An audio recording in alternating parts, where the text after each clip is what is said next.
여러분 모두를 진심으로 존경하고 사랑합니다. 오늘 관음제일입니다. 관세음보살의 대자 대비하신 마음을 우리들의 마음속으로 옮겨놓는 그런 날이라고 생각해도 좋을 것입니다. 오늘 하루만이라도 우리가 관세음보살이 되어서 관세음보살처럼 모든众생들의 고통을 풀어주겠다는 그런 마음, 모든众생들에게 기쁨과 행복을 나눠주겠다는 그런 마음으로 살았으면 좋겠습니다.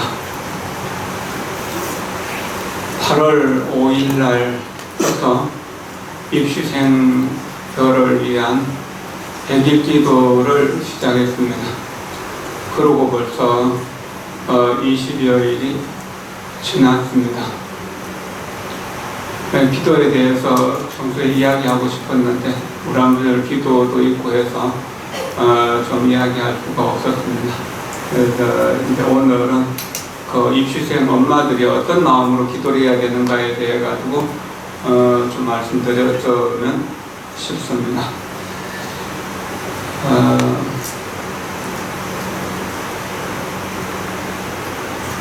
자아를 발견하여 이 세상을 낙원으로 만들겠습니다. 이런 발언으로 평생을 사셨던 분이 있습니다.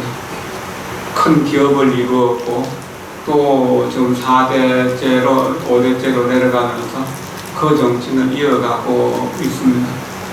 그래서 경주 고문단지 가면 상용원이라고 하는 수련원이 있고 또 괴산에도 가보수련원이 있고 서울 마포에 가면은 가보회관이라고 하는 그런 큰 빌딩이 있고 그 안에 진흥원이라고 하는 불교재단이 있는데 그 불교재단을 만드신 분이기도 하고 그 재단에 의해서 BBS 불교방송이 만들어지기도 했었습니다.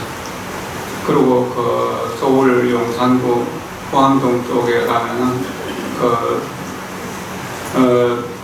대원정사라고 하는 절이 있고 그 절이 우리나라에서 불교 교양대학을 만든 최초의 절이기도 합니다. 그때 그분이 살아계셨다고 이야기를 들었습니다. 그때 그 기업에서 손을 떼고 불자들의 의식을 깨워주기 위해 가지고 대원정사라고 하는 절을 짓고 그 당시 최고인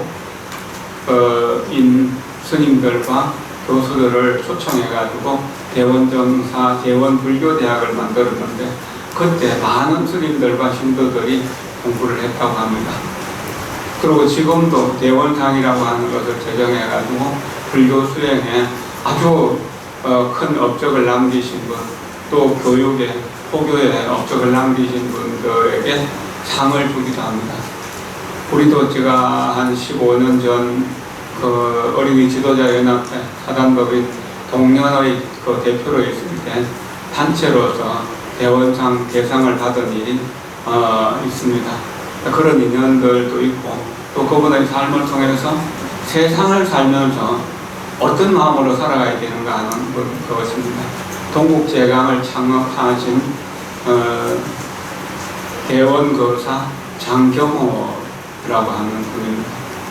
이분은 나이가 들면서 기업에 손을 떼게 되고 그 기업을 또 손을 떼면서 자기 몫으로 가지고 있던 재산 전체를 불교를 위해서 쓰고 싶었습니다.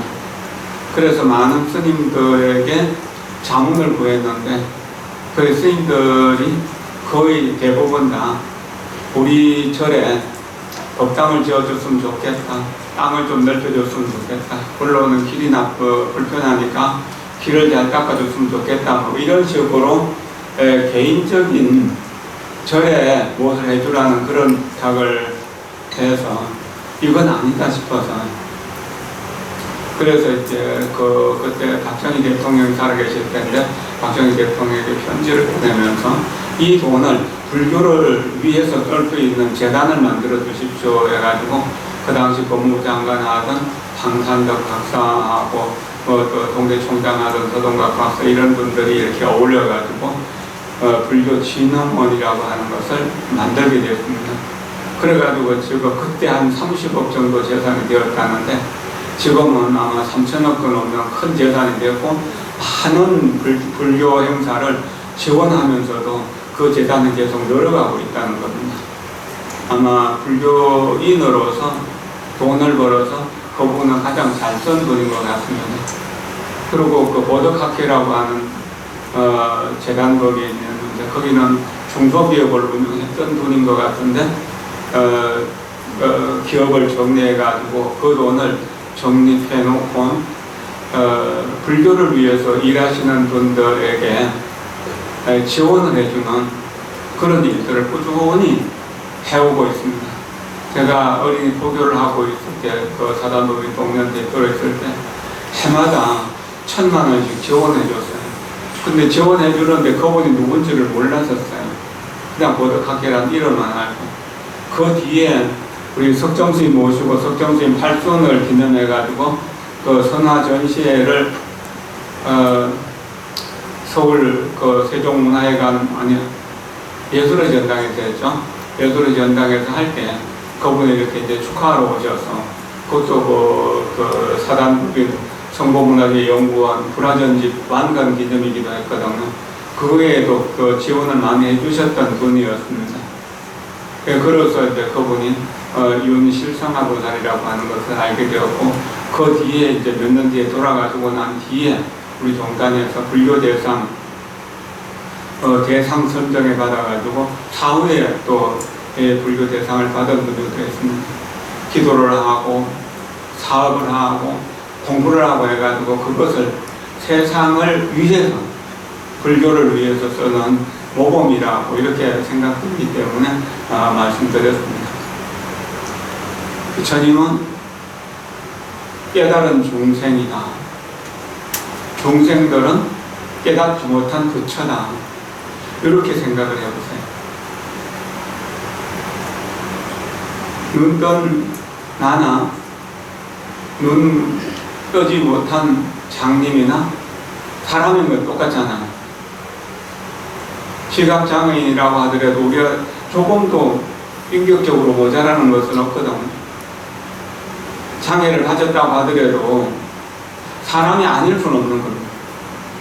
그와 같이 우리가 날마다 근심 걱정을 하고 또 남을 미워하고 사랑하고 시기하고 질투하고 있지만 그것은 우리 마음의 장애일 뿐이지 마음의 근본에서 볼 때는 조금도 다르지 않다는 사실을 우리는 믿어야 됩니다.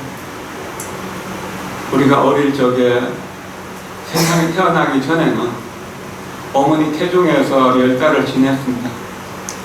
어머니는 그 탯줄을 통해서 내게 영양 공급을 해주었고 숨을 쉴 수 있도록 해주었습니다.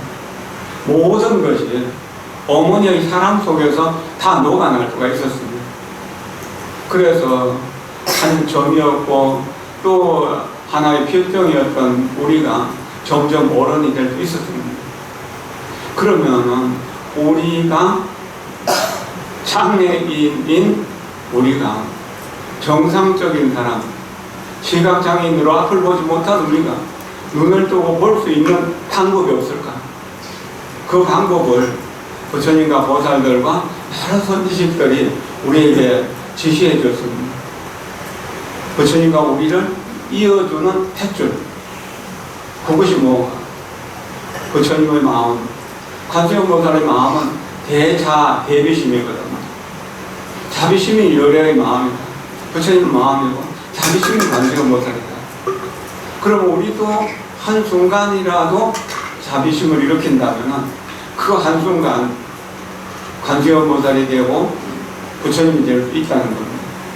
그러면 그 부처님의 에너지가 내가 자비심을 가질 때 탯줄을 통해 가지고 우리 마음속으로 들어온다는 그 탯줄이 정성스러운 믿음이고 또한 자비로운 마음이라는 이런 믿음과 정성, 그리고 자비와 그 연민이 있을 때 부처님은 우리에게로 다가와서 우리들의 문제를 치유해 주신다는 겁니다. 그래서 우리가 기도하면서 가장 중요하게 생각해야 되는 것은 무엇인가? 바로 자비심이라고 합니다. 차별 없는 평등한 사랑입니다. 이 평등한 사랑이 부처님의 마음의 에너지입니다.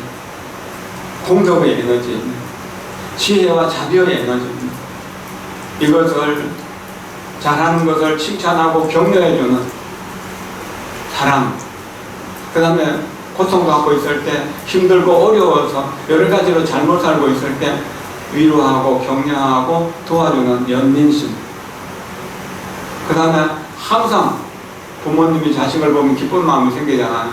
그러면서 중생들에게 기쁜 마음을 주는 것, 그리고 또 기쁜 마음을 주지만 주었다는 생각이 없고 밉다 사랑한다 하는 그런 차별이 없는 평정의 마음. 그래서 사랑과 연민, 기쁨과 평정, 이 네 가지가 자비희사라고 한문으로 말하는데, 사무량심을 해서 부처님이 영원히 나눠주고 베풀어줘도 줄어들지 않는 부처님의 에너지라고 합니다. 그것을 부처님으로부터 받아서 우리가 또한 우리 가족들에게, 이웃들에게, 자식들에게 또 미래세가 나아도록 이어가야 될 것이 불자들이 해야 될 가장 중요한 일입니다. 독수리가 어쩌다가 알을 마을집에다가 낳아버렸어요. 그래서 그 독수리 알을 닭 덩어리에다가 넣어줬어요. 그래서 달걀과 함께 이렇게 이제 독수리 알이 같이 부화가 된 거예요. 그래서 닭은 독수리인지 모르고 그냥 이렇게 계속 품어주니까 어느 날 독수리는 독수리로서 닭은 닭으로 그렇게 병아리가 된 거죠. 그래서 이제 독수리 병아리가 같이 어울리면서 도대체 이게 독수리 병아리는 일단 일반 병아리하고 특이하잖아요. 그래 일반 병아리들의 저놈 병신하고 놀리 먹는 거예요. 그래서 내가 닭이 되지 못하고 병아리가 되지 못한 것을 원망을 삼고 그러는데 나중에 점점 크니까 어떻게 해요? 닭을 다 잡아먹는 독수리로 가게 되는 거거든. 그리고 어느 날 독수리가 와서 너는 닭이 아니야, 병아리가 아니야, 독수리야. 저 하늘 끝까지 마음대로 날을 수 있고 짐승들을 잡아먹을 수 있는 능력도 있어. 이게 굉장히 중요한 일이에요. 우리는 병아리처럼 그렇게 태어났는지도 모르는, 그러나 우리는 사자처럼 독수리처럼 세상에 표현하면서 창공을 마음대로 나를 수 있는 그런 능력을 가지고 있다는 거예요. 그래서 아까 말씀드린 것처럼 우리는 깨닫지 못한 부처라는 사실, 깨달으면 독수리처럼 사자처럼 용처럼 코끼리처럼 그렇게 당당하게 세상을 살아갈 수 있는 힘이 있다는 거예요. 그 깨달음의 힘이 무엇이냐? 대자 대비심입니다. 대자 대비 대의 대사 사무량심이죠. 그 사무량심이 있으면 부처님과 우리가 연결된다는 거죠. 그 마음을 가지고 우리 기도를 시작하는 거예요. 나는 부처님과 똑같다, 이런 마음으로 절하는 나와 절을 받는 부처님, 이 둘은 공성으로서 똑같다는 거예요. 본래부터 그렇다는 거예요. 다이아몬드가 진흙 속에 좀 묻혀 있다고 하더라도 진흙이 되는 것은 아니잖아요. 남들에게 진흙처럼 보여질 수는 있지만 진흙은 아니다는 거예요. 언제든지 찬란하게 빛나고 무한한 가치를 가진 다이아몬드라는 거예요. 우리가 부처님을 만나서 부처님 가르친 대로 기도하고 수행하면 반드시 그렇게 될 수 있다는 겁니다. 이런 믿음을 가지고 기도를 시작할 때 기도하는 나와 기도를 받아주시는 부처님. 그럼 기도를 하는 나는 어머니들이겠죠. 그리고 기도를 받아주시는 분은 관세음보살 혹은 부처님이겠죠. 그리고 기도의 공덕을 받을 분은 여러분들의 아들이나 딸. 그렇겠죠. 요 세 가지 요소가 딱 맞아야 됩니다. 이것을 생각해야 돼요. 그럼 내가 전달하는 부처님께 전달하는 나의 소원, 아니 입학 또는 뭐 이렇게 이제 대학 입시에 합격하는 것, 좋은 대학에 들어가는 것, 이런 걸 발언하면서 부처님께 기도하고, 그럼 부처님은 그 기도의 공덕을 내 아들이나 내 딸에게 전해준다. 몸이 아픈 또한 가족들을 누구라고 이렇게 생각할 수도 있을 것이고, 그것이 또 나라를 위한 어떤 일일 수도 있고 그러겠죠. 어쨌든 간에 그 세 가지 요소는 변하지 않는 겁니다. 이건 기독교나 다른 종교에서도 똑같아요. 기도하는 사람과 기도를 받는 이와 기도의 공덕을 받는 이. 물론 기도의 공덕을 받는 이는 내가 기도를 하면서 내가 공덕을 받을 수도 있겠지만, 이럴 때 청정한 믿음이 아주 깊고 정성스러워야 된답니다. 그럴 때 나의 정성이 부처님을 감동시킬 수 있다. 그럴 때 부처님이 우리에게 응답해 주신다. 부처님을 감동시켜서 응답해 주는 거예요. 그 부처님이 내 마음속에 혹은 내 아이들의 마음속으로 나타나서 소원을 이루어주겠다고 현신으로 나타나는 경우도 있고, 꿈속에 나타나는 경우도 있고, 꿈에도 현신으로도 나타나지 않지만 집안이 편안해지고 아이들이 건전해지고 성실하게 공부하고 성적이 늘어나고 하는 그런 모습으로 비칠 수도 있겠죠. 그러기 위해서 끊임없이 노력해야 된다. 우리가 부처라는 사실에 대한 믿음을 놓치지 말고 부처가 될 때까지 영원에서 영원히 다하도록 그렇게 노력해야 된다. 그렇게 노력하다 보면은 내가 좀 더 선해지고 좀 더 자비로워지고 좀 더 기쁨과 평정 속에서 살아갈 수 있는 힘이 생기겠죠. 이것이 이제 우리가 원하는 모든 것을 지키는 힘이 되고 모든 것을 이루는 힘이 될 수 있다는 것. 절을 하는 나와 절을 받는 부처님은 둘 다 필요해요. 공성이라. 모든 것은 인연화합으로 이루어졌거든. 그 인연화합은 흩어지면 아무것도 없는 거예요. 부부라고 하는 말을 생각해보세요. 실체가 있나요?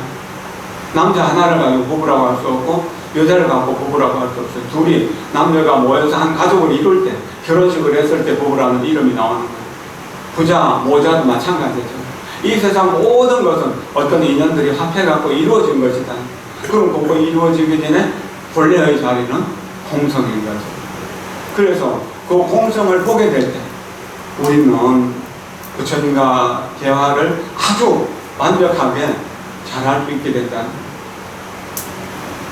그러나 우리는 이런 말에 대한 믿음을 갖기가 너무 어려워요.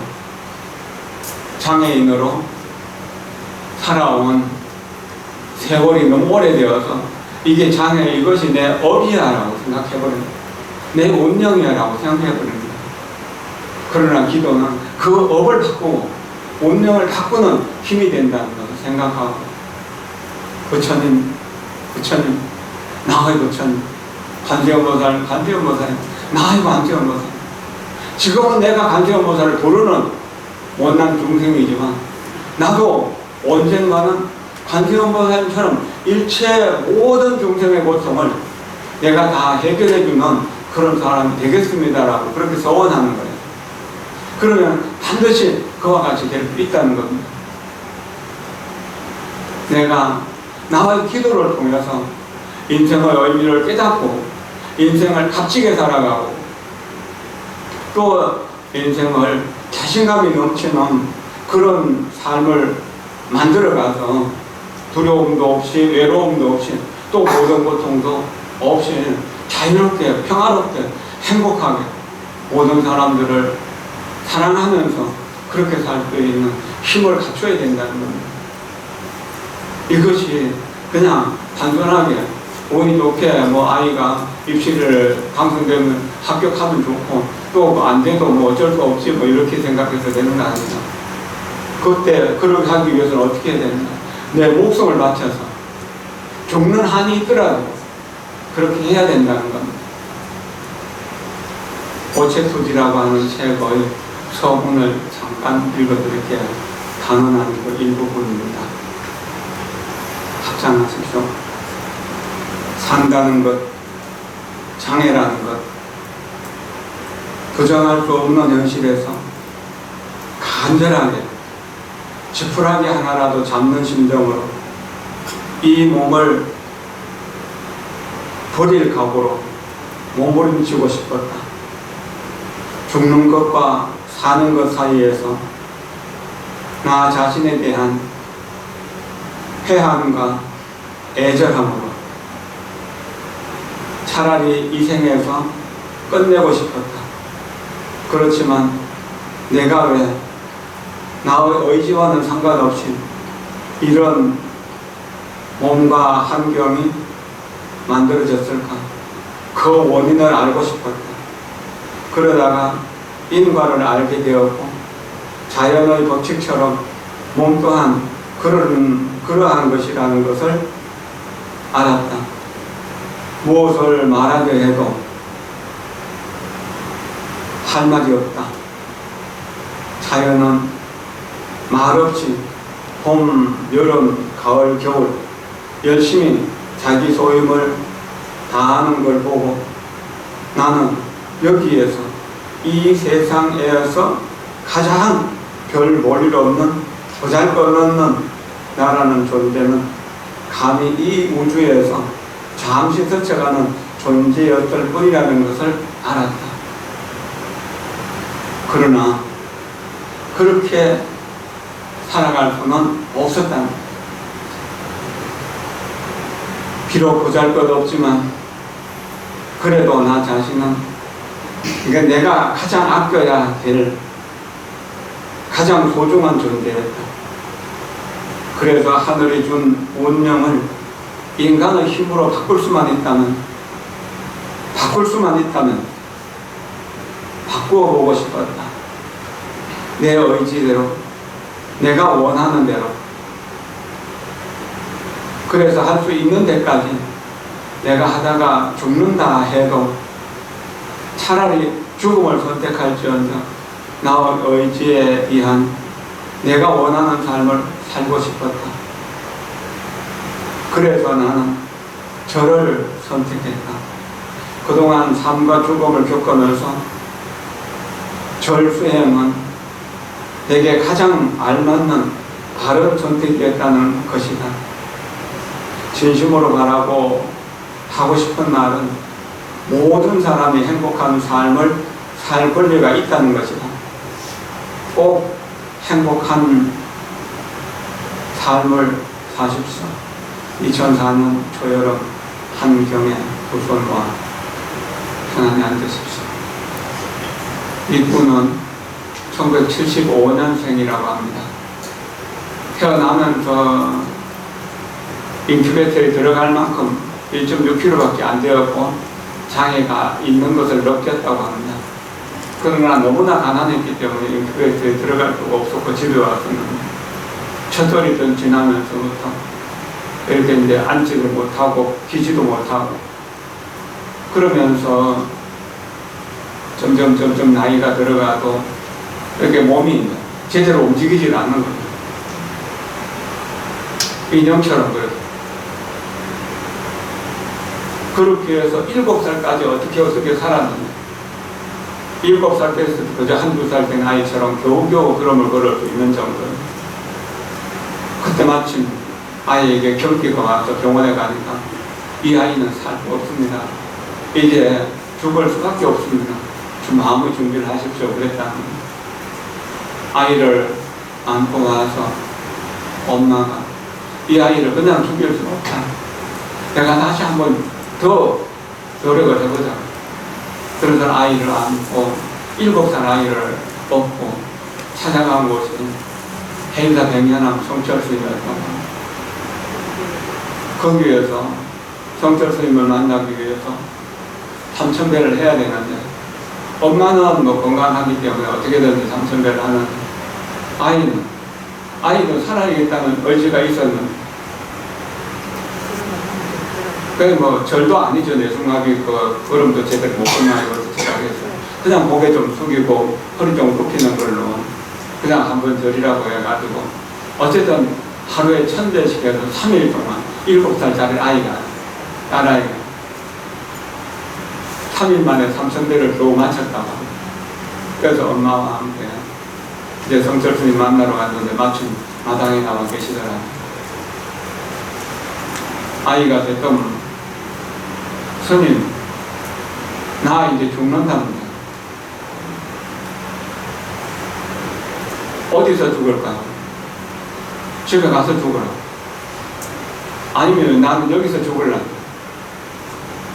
그 아이를 보면서 그 아이의 엄마를 불러서, 그래, 이 아이를 살리고 싶다면 매일, 네가 살고 싶다면 매일 1000대씩 절을 해라. 숙제를 받았습니다. 7살 그 아이가 이 책을 낼 때까지 22년 동안 매일매일 1000대씩 절을 하면서 학교를 다녔고, 아무리 힘들고 어려워도 그 1000배 약속은 어기질 않았다고 합니다. 그런 동안에 몸이 점점 정상이 되고 마음도 정상이 되고, 그래서 공부도 어느 정도 할 수 있게 되었고, 그래서 대학을 마치면서 2월 1일 1993년 96년 1월 말일날 대학 졸업을 하고, 그 다음 날부터 나는 하루 10,000대씩 100일 동안 기도를 하겠다고 원을 세웠던 겁니다. 엄마가 이제 그렇게 하라고 보내기도 했고, 본인도 내가 절을 해서 이만큼 건강하게 되었고 이만큼 공부하게 되었고 집도 너무너무 가난했었는데 이제 그냥 먹고 살만하니까 부처님 은혜 갚는 마음으로, 또 내가 내 인생을 설계하는 마음으로 하루 10,000대를 꾸준히, 정말 10,000배 하려고 그러면 새벽, 그러니까 밤중에 자정 12시에 일어나가지고 6시까지 절을 하고 6시에 아침을 좀 먹고 잠시 쉬었다가 한 11시 반이나 12시쯤 해가 점심을 먹고 오후 시간에 또 기도해가지고 한 5시나 6시 이래 되면은 10,000배가 끝난다고 합니다. 이렇게 하면 좀 자면은 또 11시나 11시 반쯤 깨면은 다시 뭐 좀 먹고 다시 절을 하고, 죽기 살기로 이거 절하다가 내가 죽는다 하더라도 절을 거치지는 않겠다고 마음 먹고 그렇게 절을 했는데, 본인이 원하는 대로 그래서 10,000대를 다 채울 수 있었고, 그래서 좋은 대학에서 미술 전공해가지고 그림 그리는 화가로도 성공하게 되고, 또 그 장애인으로 히말라야 에베레스트를 등정하게 되고, 또 그 장애인 올림픽에서 이제 행글라이드를 타고 이렇게 내려오는 그런 퍼포먼스를 보이기도 하고 그랬다고 합니다. 그 뒤로 또 10,000대씩 100일 기도를 2번이나 했다고. 지금은 아마 한 50년 되겠죠. 이분을 보면서 우리 그 해동고등학교 지난번에 여기서 그 법문을 했던 안 선생이 10,000대를 하게 되고 10,000배를 하게 됨으로 인해 가지고, 안정수 선생님 그 10,000배를 하고 나서 바로 해동고등학교 교법사로 취업이 되고, 그 뒤로도 매일 1000배씩 500배씩 이렇게 절을 하면서 지금까지 이렇게 지내고 있다고 합니다. 기도는 정성성자가 생명입니다. 정성스러운 마음이라면은 모든 것을 이루어낼 수 있습니다. 정성 다한 마음은 황금이나 다이아몬드를 뚫어낼 수 있는 힘이 있다고 합니다. 모세나 차도를 뚫어낼 수 있는 힘이 있다고 합니다. 정성이 하나로 모인다면 이룰 수 없는 것이 없다는 거죠. 기도하시는 분들은 정성을 다하고 처음에 말씀드린 대로 부처님과 우리를 이어주는 대자 대비심, 큰 사랑과 큰 연민의 마음을 갖도록 하고, 그래서 부처님과 우리가 연결이 되도록 하고, 내가 그 배자 대비심을 부처님께 바침으로 인해서 부처님이 나의 마음과 몸, 기도하는 모습을 보면서 감동을 받아서 우리 아들, 딸에게 또 우리 남편이나 우리 부모님에게 공덕을 나눠줄 수 있는 그런 때까지 우리는 기도해야 됩니다. 생명을 아끼지 말고, 저도 해외에서 살면서 삼천배도 몇 번 했었고, 또 여기 와서도 참 절을 많이 했었습니다. 그렇게 해서 오래 사는 동안에 여러 가지 어려움을 이겨낼 수가 있었고, 불사를 이루어낼 수가 있었고, 하는 일들을 하면 주변에서 도와주는 사람들이 있어서 어렵지만 그래도 지금까지 살아올 수가 있었던 겁니다. 부처님을 만나지 못했고, 내가 보현행원이나 관세음보살의 그 자비를 배우지 못했다면 지금 오늘 있기가 어려울 것입니다. 원명도행이라고 했습니다. 나의 원력, 나의 의지는 나의 수행을 이끌어줍니다. 나의 삶을 이끌어줍니다. 장애인이 있던 아이도 이제 건강하게 세상의 일원으로서 세상의 본보기가 되어 살아가는데, 우리는 지금 이런 건강한 몸을 가지고 이렇게 건전한 정신을 가지고 또 이렇게 풍요로운 어떤 경제력이라든지 문화의 첨단을 걸어가면서 무엇을 이룰 수 없겠습니까? 절대 내 마음에는 포기란 없다. 나는 포기란 모른다. 이런 마음으로 전진하고 전진할 뿐이다.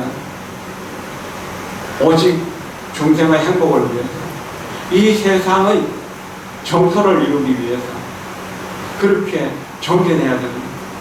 그렇게 하는 동안에 우리 마음 속에서 자비심이 꽃이 피게 된다면 이 넓은 세상에 내가 신뢰할 수 없는 사람은 없게 될 것입니다. 이 넓은 세상에서 내가 사랑할 수 없는 사람은 없게 될 것입니다. 이 넓은 세상에서 내가 용서할 수 없는 사람은 없을 것입니다. 신뢰하고 사랑하고 용서한다면 고통이 가득 찬 이 세상에서라도 우리는 이 세상을 즐거운 정토로 피울 수 있는 그런 능력을 갖추게 될 것입니다. 간호사에도 지난 2년 동안 우리 도피선열당 불사로 어려움이 많았습니다. 근데 이제 한 달 정도 지나면은 거의 마무리가 될 수 있고, 또 중공검사를 준비하게 될 수 있을 거라고 여겨집니다. 그동안에 도설 스님, 또 뭐 여러 스님들이 다녀갔었고, 또 우리 도신 스님은 여기 6년이나 같이 살아주셨는데 앞으로 조금 더 살기를 하셨고, 우리 송원 스님이 통도사에서 여러 가지 소임을 보다가 간호사 어려운 입장 알고 또 도와주기 위해서 왔습니다. 우리 송원 스님께도 박수 한번 했죠. 지내게 될 것이구나. 그리고 한 달쯤 지나면 대적 스님, 또 명신 스님이라는 젊은 스님도 오게 될 것이고, 차차로 간호사가 젊어지고 새로워지고 밝아지고 따뜻해지고 좀 더 편안해지고 행복한 기도 도량, 또 공부할 수 있는 도량으로 거듭거듭 나게 될 것입니다. 관세음보살의 자비심이 여러분 마음을 평안하고 행복하게 해줄 것을 믿으며 오늘 법회를 마치겠습니다. 감사합니다. 고맙습니다.